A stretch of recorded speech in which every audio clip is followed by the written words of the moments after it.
bringing you views and ideas on critical issues facing Sri Lanka today. The Interview. Good evening. We are speaking with Lalith Seneviratne, the CEO of Lanka Gasifiers. Lalith, welcome to the program. Thank you. I was reading about your work and I'm amazed by the scope of work that you do with energy in energy sector in Sri Lanka. And I guess I'll like to begin by asking, because we have a broad audience, what is the state of play in energy in Sri Lanka? Because as consumers we seem to be paying more and more as years go by for the energy that we consume, particularly electricity.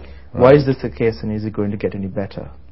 Well, I guess when we talk of energy, as you said, it's not just electricity, but we have other forms of energy, which, for transportation, the thermal energy for the industries, like, Sri Lanka has a few niche industries like, say, ceramics or tea. We need to really maintain our quality there and our edge there, and energy plays a major role because the cost of energy would finally determine the price of our products. And so the issue really right now is how do we have the balance of energy in such a way that it's affordable to maintain the competitiveness. But in terms of rising world prices, yes, which really Sri Lanka has no control over, right? Is it the case that the consumer is always going to be burdened with what is already today almost a burden which they can't afford, which is in terms of transportation, but also in terms of utilities in the domestic setting? No, not necessarily, I think. And why is it not? I mean, that's interesting, because in your work you keep saying not necessarily, and why is it not necessarily? Well, I think it's because if we were to look at it ourselves, and energy is really a need, it's a primary need we have, and if we look at it that way and concentrate on satisfying the need instead of a lot of times just getting what we want, which as a nation we seem to be doing, and the needs we seem to be basically begging. For example, we kind of beg for the coal power stations, but in fact in Sri Lanka, if you take the history, in the past we have built a lot of things ourselves based on the need, like the first dams, say the Udavalavi Dam, or if you take the power station Lakshapana, were built based on the requirements of the country and designed by our own people, whereas lately what's happened is a lot of our expenditure has gone on extravagant things, but not really planning on meeting the primary needs. So energy is in a way. Well, that's an interesting point, though, because the coal power plant, I mean, I don't know where it's finally going to be located. It seems to be moving around, but if and when it is finally located, certainly the idea of coal, of fossilized power generation is the promise of cheaper electricity. Now, are you saying that that's cheaper, or certainly electricity a generation that meets the demands of Sri Lanka's growth in electricity consumption? Now, is that not necessarily the case then? I don't think it's necessarily the case, because one, coal, just like any other fossil fuel, keeps on going up in price. That's right. So it may have been cheaper when we thought of this maybe a couple of years ago, but it's not necessarily true today. And there are many other options today. For example, if we want to, if we have no choice but to keep going with the fossil fuel option, we can think of liquefied natural gas, which is available at closer places, for example in Bangladesh or in Qatar, and more friendlier nations, versus coal, which we would have to get from countries like Australia, which we, I mean, the distance as well as we may not necessarily have the best relationships. So I think if we did our own planning, I think there are better options. We seem to be, though, in crisis mode, isn't it, the case, Lalith, where bad planning and a variety of other factors have led to a crisis in energy, and in particular electricity generation. Now, I believe that the national electricity demand will grow by 3% on average a year. What is the generation capacity, and what is its growth in relation to the growth in consumption? Is there a huge mismatch there? Well, not that there's a mismatch, because what we've always done is go gone for the sticking plaster approach, which is, But that's the problem, isn't it? Now, if you say then also, I mean, to the consumer, right, that coal is also not the answer. Right. The consumer might ask you, and certainly members of the audience tonight might ask you, yes, then what is?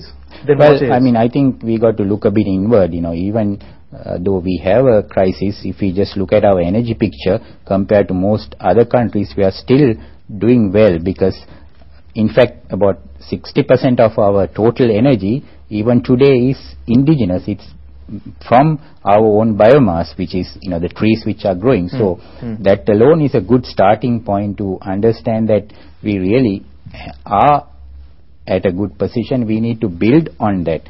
We have this is a country with plenty of sunshine, rain, so we can look at biomass as an option, but as well as what I said before, look at plants which we can construct ourselves. Grow out, and that's how I would. Now that brings us neatly to what actually one of the things that you're doing with Lanka Gasifiers is the search and the generation of options, and also the generation on the ground of alternative sources of energy. Now, if you could tell us a bit more about what exactly you're doing.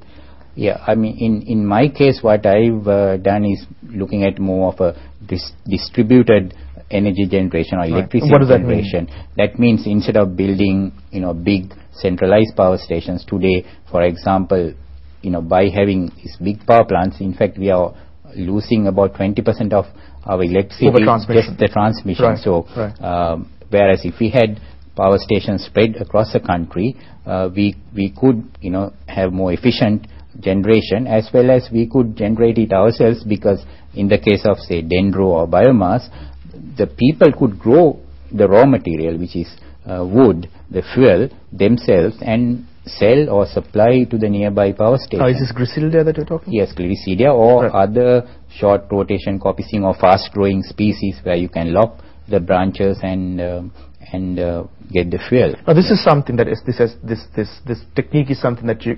Am I correct in assuming that you pioneered this in Sri Lanka, or has it been something that you've leveraged to be commercially viable? Well, I think it's more leveraging, because people like Dr. Vijayawardena have been talking about this for the last 20 or 30 years. Was there any example on the ground that people were doing this for a village level, that you went in and then said, this is a good example, we'll expand this, we'll strengthen it? Actually, what happened was, when we look at the options, in terms of not just the cost of generation, but the overall benefit to the country, biomass is a good option. So how do we get it going? Now, that's where, in my case, I experimented a little bit, and I decided to implement a village system first, which was a few years ago, and with that experience we built our own system in Sri Lanka and started manufacturing, and then started deploying them, but the idea being not just